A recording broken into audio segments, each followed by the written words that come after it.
For me, I think this is an underrated gem from Spielberg.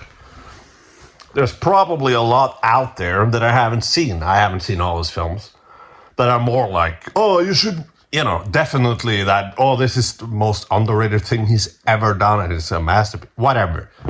For what I've seen personally, TinTin is very underrated. I've seen it several times. It's been a while since I've seen it now. It's CGI. Is it the only CGI film Spielberg has done? However, anyway, whatever, is it from 2009 or something like that? Right at the beginning, they show. First of all, it's a great little intro with John Williams being very John Williams and playing up with the whole adventure thing. And there's a couple of nice graphics, and you don't see that nowadays, like really good intros to films, like James Bond and shit like that type of intros.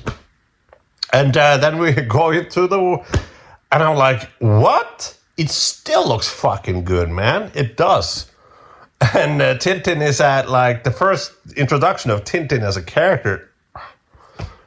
He's getting painted by some asshole, and this person is that to your liking, sir? And that's the picture of him from the cartoon or the graphic novels, whatever you want to call it. It's a great little nod to the source material. But then TinTin is looking for his fucking dog and is going around. It's like in a market or whatever. There's a whole bunch of mirrors there.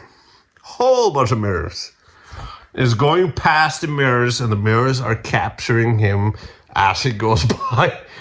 Technically, it's like, wow. And this is what? Is it 2009? I think about the Star Wars prequels and how bad, especially Attack of the Clones looks. This looks fucking good. It's like video games, Having good graphics is one thing, but knowing what to do with those graphics, that's the whole other ballpark, What do you do with it's all about design. It's all about lighting and everything. So I just dropping right into the film. It's like, wow, this still looks good. This is embarrassing because I'm really good at when films came out. I said 2009. I was wrong. 2011. So I was wrong. And that's embarrassing because I'm good at that stuff.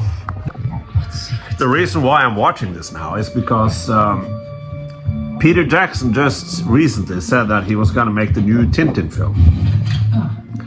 And why that is just so...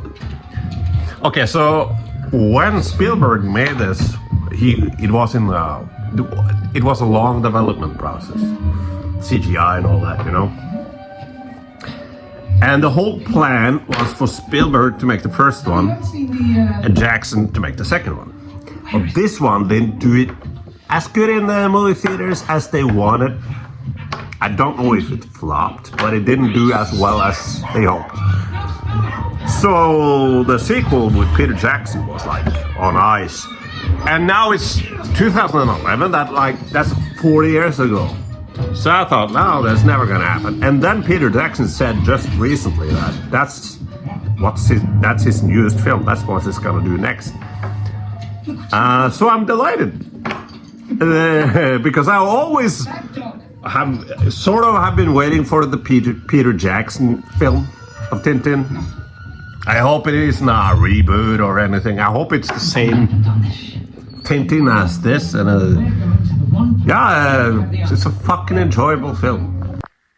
And there is no secret that I am not the greatest fan of Steven Spielberg's cinematography in his films.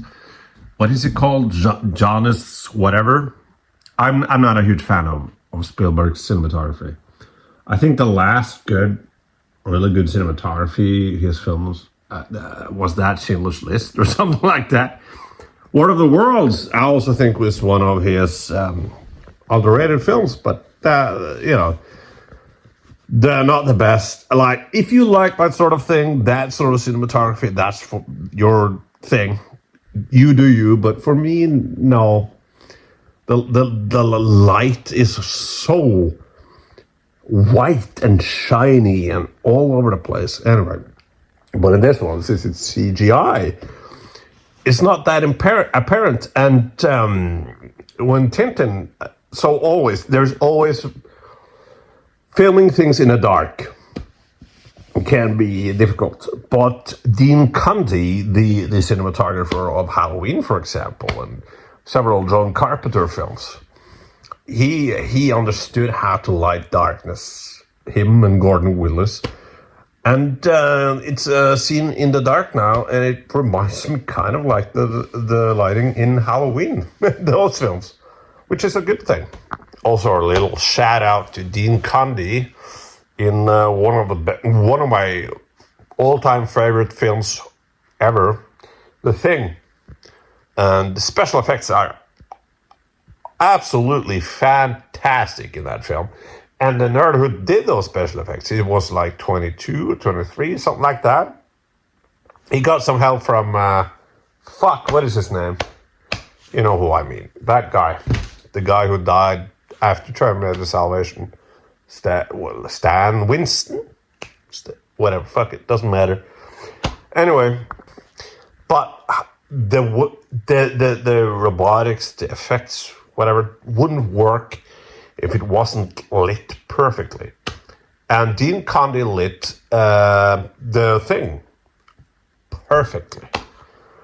You know, that's a really, really good example of two people working together, like the effects department and the lighting department. That's why those effects are so awesome. Halloween soon, so then I'm gonna talk about Shining, The Thing, Coraline, stuff like that. Yeah. In October is all about the horror, all right? There's audio of him talking to 10-year-old girls around that age, and him saying to the one girl, I'm gonna date you in 10 years. The girls laugh uncomfortably, and it's awkward. And when girls in that age, that small, understands how creepy it is, that's a problem. They just listen to the fucking laugh from those girls. And him also, Trump, saying that he likes to, on the Howard Stern show, that he likes to go down to the fucking wardrobe place, changing room. And he likes to see girls with no clothes on. It doesn't say naked, but he says no clothes on. He likes to do that. But yeah, no, that's not creepy. Biden was creepy because he hugged. Yeah.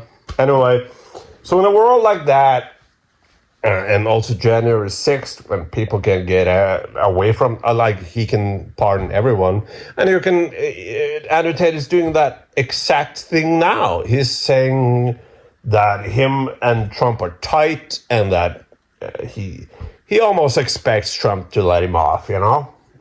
And I do too, to be quite honest. I was kind of immediately, when he was arrested in Miami, I was like, no, that's not true. I was, as I said, I was like, he's gonna get away with it.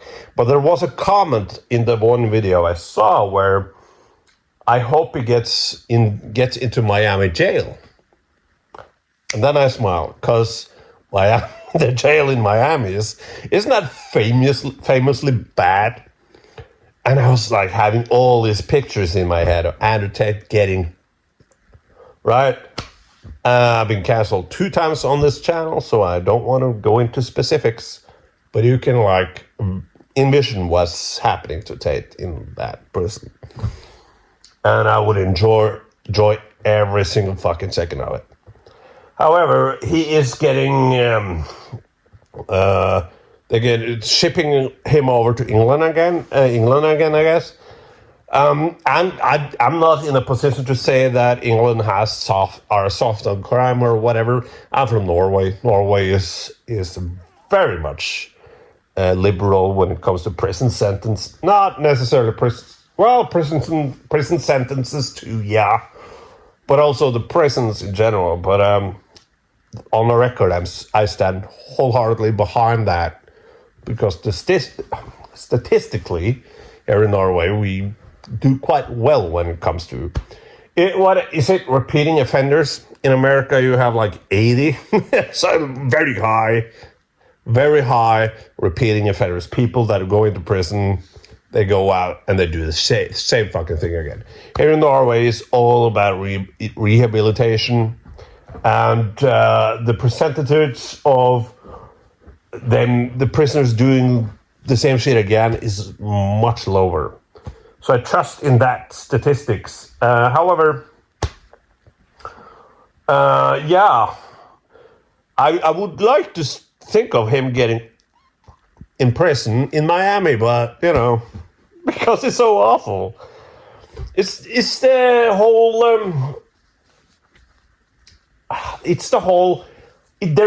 Okay, so I know this myself. I say shit, I get banned from it, or I get consequences, whatever. But that asshole can say whatever he wants. He can say he has several occasions said out loud, bluntly, that he is a fucking pimp. That he has used women to get them to fuck around so he can get money from them. And if that's not an awful person, I don't know. That linked with, there are so many young men, oh my God, fuck you, by the way, that think that's cool, It's like a Christopher Nolan film. It's like Oppenheimer. Everybody loves it, but I see it and it's not, I don't like it. It's a 3-hour headache. 3-hour headache, 3-hour migraine I want to get out of. And I was like, fucking Oppenheimer, really? 4 Oscars, 7 Oscars, what was it? Nah. So it's exactly the same as that. So the humor in this, it's not ha ha ha laugh out funny, but it's very much, it's charming. It's charming humor until Andy Serkis as Captain Haddock shows up. Then I laugh. He steals the show. But Simon Pegg and Nick Frost as the two assholes with the fucking hats and the mustaches. The reason why I'm very forgiving of that is still, if I don't find it funny myself, it's very much visual, the humor, very visual, and I can see, God forbid I had a kid. I might have a kid, because, well, yeah. It was a bit weird, because she, it ended, and she said she wanted a kid, and I was no, and that's why it ended, and, I see, how many months later, and she has a new boyfriend, like, okay, so she wanted a kid, so that's why she got a boyfriend real fast. But how many months? But the humor, if I had a kid, I think that, I hope that the kid thinks this is funny, because it's respectable humor, I think. It's not funny, hey, roll credits, but it's understandable, and it's charming. What's the film called? The Christmas film, the train film. Christmas Train or whatever. The Robert Zemeckis, the kids that are very much Uncanny Valley. I know there's a lot of people that have a nostalgia shit to that film. I was too old then to have some sort of nostalgia to it, so I saw it all the way through, like, say, 2020, like that. Something like that, 5-6 years ago. And, that didn't work. They look weird. The CGI is stiff and awkward and weird. So for me, that didn't work. Here, absolutely does. And I saw this as a grown-up. This came out in 2011. Say I saw it like... So I was in my early 20s when I saw this. And so when did it... Yeah. This one never... Maybe if you disagree, go ahead and disagree. I'm curious, because for me, it's not an uncanny valley. But I can understand if people feel that it is, or think that it is. I guess it's a subjective thing. But I'm looking at a fucking Tintin's face, and it's very naturalistic. Also kind of a little bit like cartoonish. And I was like, fuck, this isn't Uncanny Valley. Seen Beowulf, also from Andy Zemeckis, right? That came after, the Polar Express, was it? That came after that one, and that also is fucking Uncanny Valley, man. But here you have fucking Steven Spielberg's camera work. Jesus fucking Christ, man. And I love the little sequence with the dog, Snowy, when he goes after, what was it? Something. Anyway, it's this little sequence when we follow him, cars and shit like that. I haven't gotten there, all right. But I remember I love that scene. Yeah, no, it's the dog scene with all the cars and shit like that. And the pacing in this film is impeccable. It's great. It's never a dull moment. As I said, the humor, yeah, sure, not for me exactly, but I respect it for what it is. And Daniel Craig is the bad guy. Gotta be honest, the only thing I hear is Daniel Craig, man. So, you know. But what's his fucking face? The guy from the 2015 Fantastic Four, Jamie Bell. He's the thing. And he plays TinTin in this. And I think he does a great fucking job. Him and, of course, Andy Serkis as Captain Haddock. Basically me. I appreciate that. So, okay, with Captain Haddock, the PC police would have a field day with this one. Because his whole thing is that he's a drunk.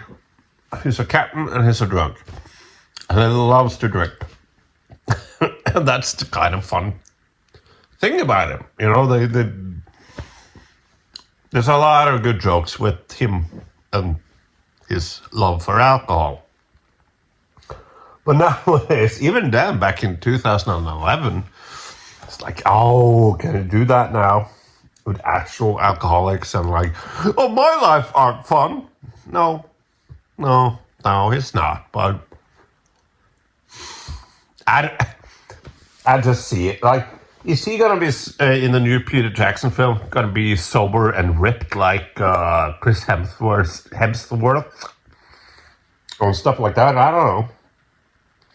I see the issue with it, but looking at it, watching this film, it's a nice little callback to older films, and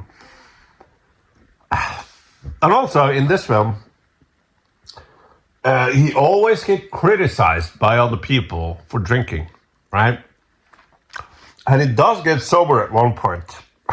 Like, now there was some asshole who told him basically the whole plot of the film or the intentions of the villain or whatever. And he didn't remember because he was drunk. And it was Tintin like, what the fuck, man?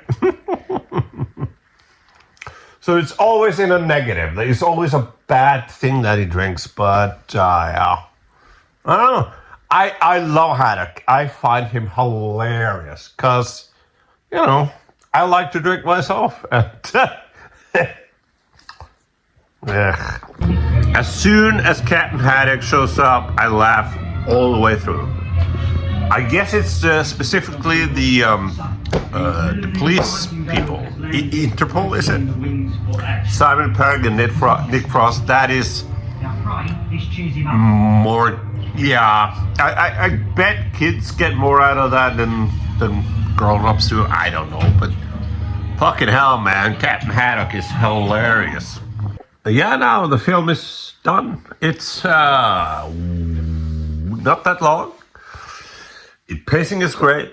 The third act is so I haven't said this one yet, but Captain Haddock and Daniel Craig's character, whatever his face is, are their ancestors were enemies. But they have the third act where they have this, in the fucking whatever. I don't know. I'm not from. I don't know English that well. I don't know what the fuck the thing is called. When you work in a harbor and you have these cranes and shit like that, it's a fight between crates. All right.